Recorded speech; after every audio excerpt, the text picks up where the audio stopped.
Lahan muna natin itong ating pork steak. Maglagay tayo ng asin.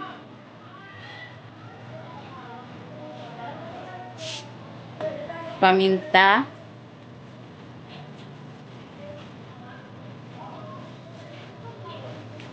Iglalagay ako ng Knorr seasoning. Worcestershire sauce. Ito ay optional lang. Kung wala nito, okay lang. Ilagay na rin natin itong kalamansi. Garlic powder. At ang Spanish paprika.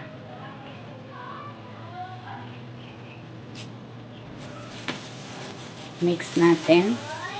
Ayan, habang hinahalo ka ito, kung hindi ka pa nakapag-subscribe sa aking channel, please subscribe at i-click mo na rin ang notification bell para lagi kang updated sa aking latest recipes.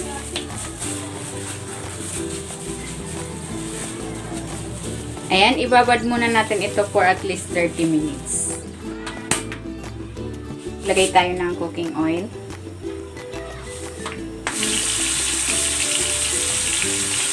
Ayan, sinalang ko na yung ating pork steak.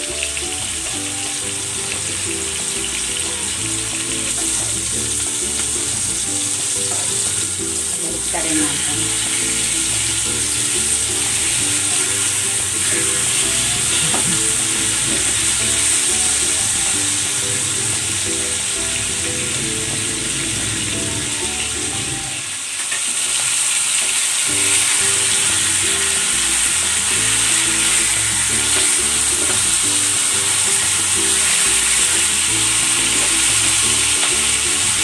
Ayan, okay na ito. Luto na yung ating pork steak. Hanguin na natin.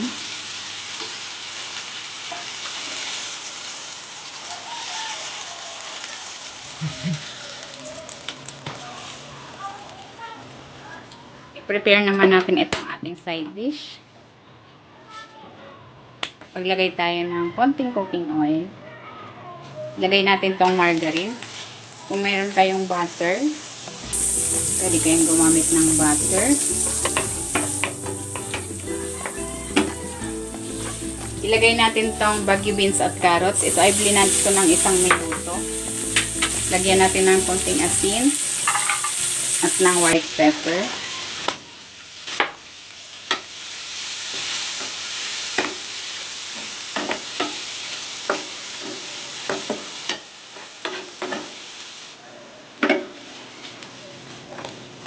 Ayan, okay na ito. Pwede na natin itong hanguin. Ito na, ready na ang ating pan-grilled pork steak.